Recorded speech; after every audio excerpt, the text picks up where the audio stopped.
100 to 120 years ago, food was enjoyed and appreciated and accepted in whatever form it was served. In most cases, it was pure, simple, and naturally delicious. Fixing a separate meal for children was unheard of, and kids gratefully ate what was put in front of them. And if they didn't like something, there was no snack cabinet to fall back on, so they would go to bed hungry. The history of food in America is complex and fascinating, and it's an interesting story because Americans went from the farm to table to the fast food table beginning with the Industrial Revolution.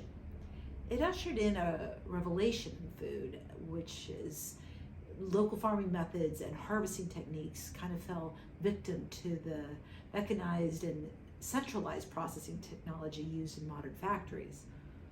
At the same time, more and more women entered the workforce, prompting convenient products that big food companies were developing with World War II, because World War II was a pivotal turning point in the kitchen, kind of waging war on the home-cooked meal and not the labor intensiveness of being made from scratch. The food industry created mass-produced, canned, ready-to-made, and freeze-dried meals to feed the troops in the fields. And with increased ads on how cooking was pulling from women's time, food companies and advertisers seized the opportunities to promote their packaged, processed, and preserved food as superior to home cooking. Frozen TV dinners, cake mixes, Jell-O, Tang, artificial colors, flavors, chemical additives replaced fresh food at the table. The media portrayed mothers that embraced the new food technology. They were smart and savvy and no longer slaves to the hot stove. Fast food dealt another blow to people's healthy relationship with food.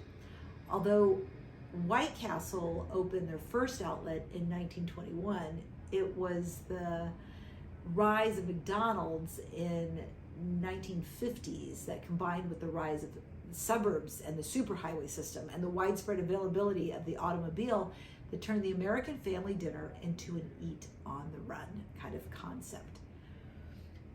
Our culture values the lifestyle that's reflected in what we eat and drink, as soft drinks, fast foods, giant portions at chain restaurants, packaged and processed foods, and the obsession with snacks. These are the social markers that embarrassingly define mainstream American food culture. The propaganda-driven directive of the healthy diet continues to plague our country with false claims of food deeming nutritious, such as junky cooking oils, sugar-laden cereals, and enriched dead ingredients, which are basically bleached grains and artificial everything with added low-grade vitamins. They're combined into this nothingness of nutrition and labeled as wholesome. Think of examples like macaroni and cheese. Here's a takeaway from all of this. Always know that most businesses don't have your back. Businesses want to sell. Commercials are when they pay a lot of money to convince you to spend your money on their product. What incentive for truthful advertising do they have? Is their ad agency being paid tens of thousands of dollars to give you simple facts? Motives are everything, and when you add studies into the equation, it becomes equally manipulative in that when presented with the right equation, you can maneuver a study to favor just about anything. And let's face it, the farming industry of broccoli growers can't afford studies. So you know the drill. It's they say. They say red wine is good for you. They say fats are bad. They say snacks are wholesome. It's exhausting and maddening, but understandably confusing, because we all don't want to have to get a degree in nutrition in order to feed ourselves, and our families need help and we need guidance with healthy options. So what is my suggestion? Just eat real food whenever possible. Buy whole ingredients and buy foods with as few ingredients as you can. You don't need to be making beef bourguignon. Just use up processed fats, roasted meats, minimally processed grains, and fresh vegetables.